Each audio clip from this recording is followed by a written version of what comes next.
Anda kembali bersama kami di Kompas Petang. Saudara, mantan Menko Polhukam Mahfud MD menilai penanganan kasus pembunuhan Vina dan Eki di Cirebon 8 tahun lalu tidak profesional dan ada permainan.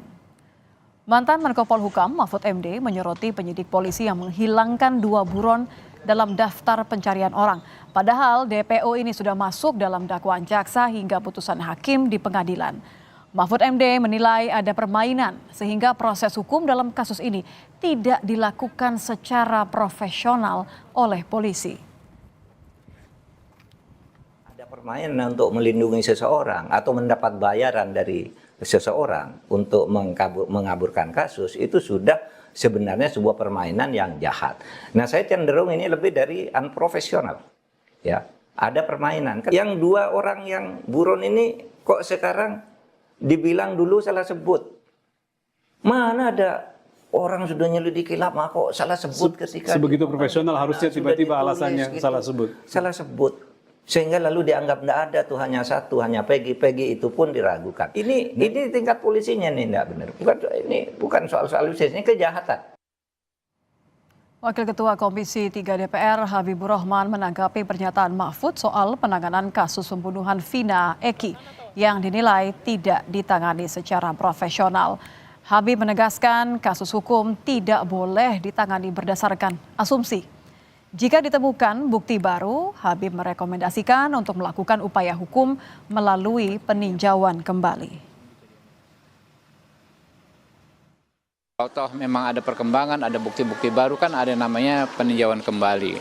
Silahkan saja ditempuh. Selama ini, sejauh ini kan sudah ada putusan-putusan yang berkekuatan hukum. Kalau itu belum dirubah, belum ada novum juga yang diajukan untuk merubahnya, maka itulah yang harus kita pedomani. Jangan ya, persoalan hukum itu kita sikapi dengan asumsi. Tim kuasa hukum Peggy Setiawan mendatangi kantor Komisi Yudisial di Senen, Jakarta Pusat, Rabu siang. Kedatangan tim kuasa hukum untuk meminta Komisi Yudisial turun langsung mengawasi sidang pra-peradilan terhadap Peggy Setiawan agar berjalan adil. Tim kuasa hukum menilai banyak pelanggaran dalam penahanan Peggy di kasus Vina. Mulai dari alat bukti yang dinilai kurang kuat hingga perpanjangan masa penahanan Peggy yang tidak diberikan ke tim kuasa hukum. Memonitor persidangan, terutama persidangan pra-peradilan. Pra-peradilan telah kami daftarkan kemarin. Dan insya Allah tidak begitu lama lagi akan sidang. Kebetulan sekarang pimpinan daripada Komisi Yudisial sedang keluar daerah semua. Karena dalam rangka seleksi katanya Hakim Agung. Mau ada informasi begitu, tapi surat kami sudah masuk. Apapun namanya, walaupun pimpinan sedang ini keluar, tetap untuk pengawasan tetap harus ada dari sini. Penahanan Peggy Setiawan ini habisnya seharusnya tanggal 10. Sampai sekarang surat penahanan tidak diberikan ke kami.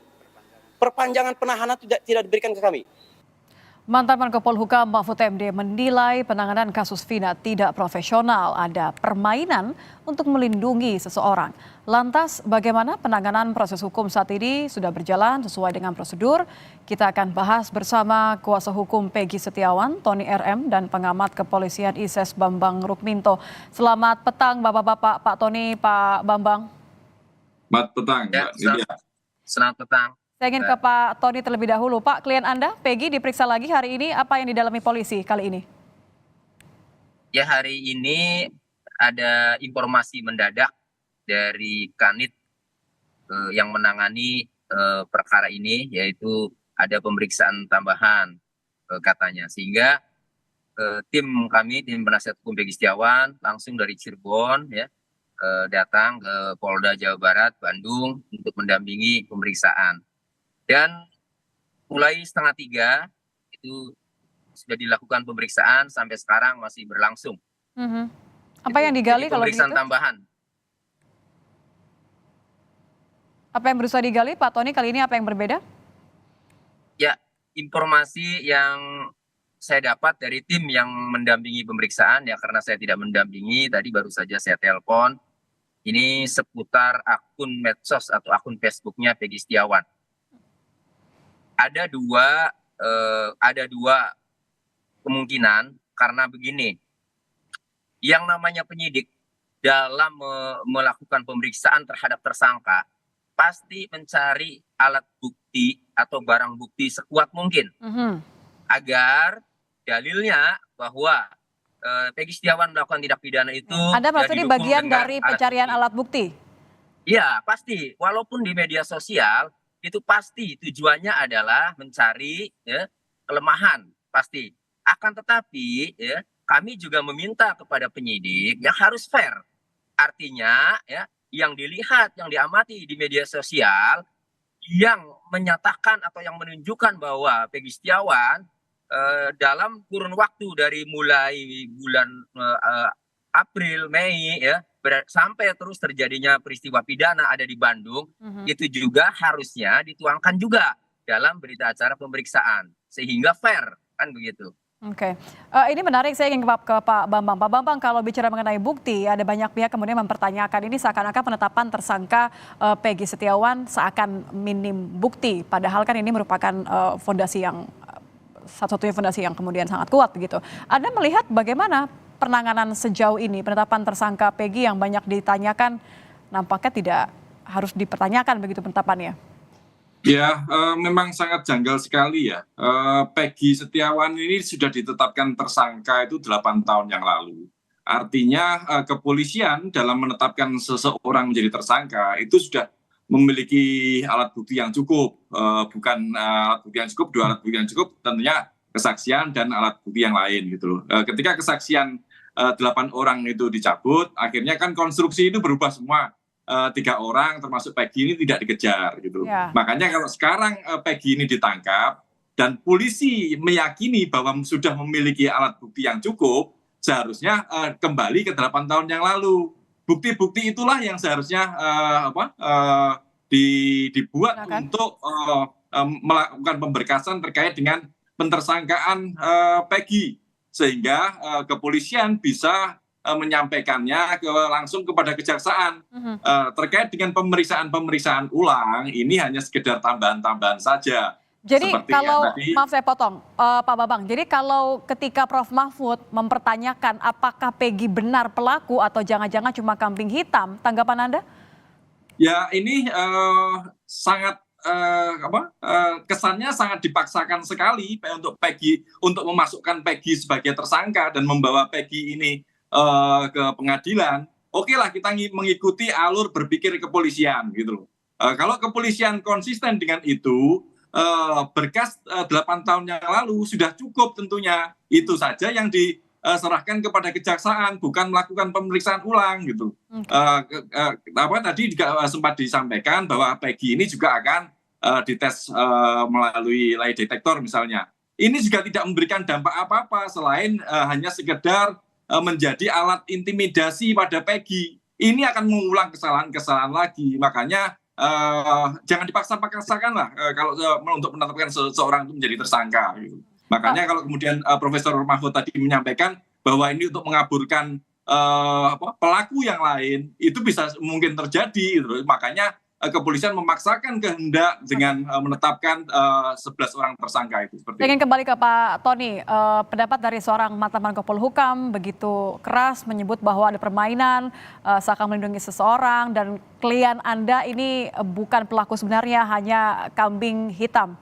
Anda melihatnya seperti apa, Pak Tony? Wah, saya hormat sama Pak Mahfud. Pak Mahfud itu orang jujur, orang berani yang kami tahu selama ini, termasuk Pak Bambang juga saya sependapat tadi. Jadi begini, saya kuatkan karena saya langsung praktek, langsung mengamati putusan pengadilan ya atas nama 8 terdakwa itu ya 11 pelaku ya 8 terdakwa, ada 3 DPO. 3 DPO itu Andi, Dani dan Peggy alias Peron ya. Kemudian setelah rame viral ditindaklanjuti oleh Polda Jawa Barat dengan menetapkan daftar pencarian orang Andi, Dani, dan Peggy alias Peron. Saya fokus ke Peggy alias Peron dengan ciri-ciri ya, rambutnya keriting, tinggalnya di Banjarwangun, umurnya 22 pada saat 2016 dan 2024 umurnya 30 tahun ya. Kemudian yang ditangkap ini rambutnya tidak keriting.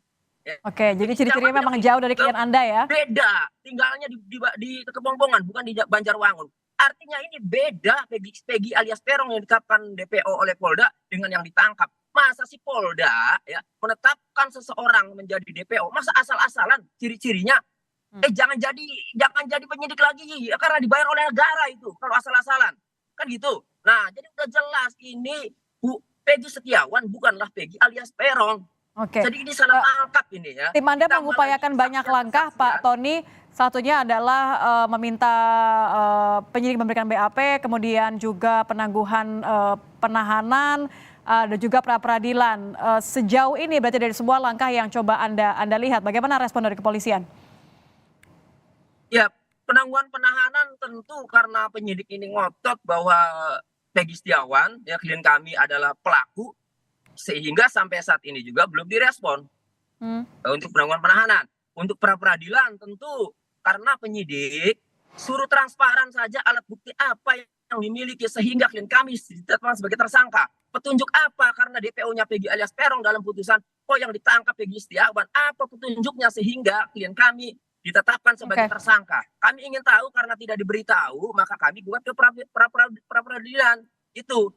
Oke, saya kembali ke Pak Bambang. Pak Bambang, jadi kalau misalnya tentu saja klien Pak Tony pasti akan membela klien ya, melihat dari segala sesuatu hal tidak dipenuhi kepolisian. Tapi saya ingin kembali ke Pak Bambang. Pak Bambang, Anda melihat salah satu pernyataan Pak Mahfud adalah bahwa selain DPO tadi, bahwa ada kesan permainan melindungi seseorang dalam kasus ini.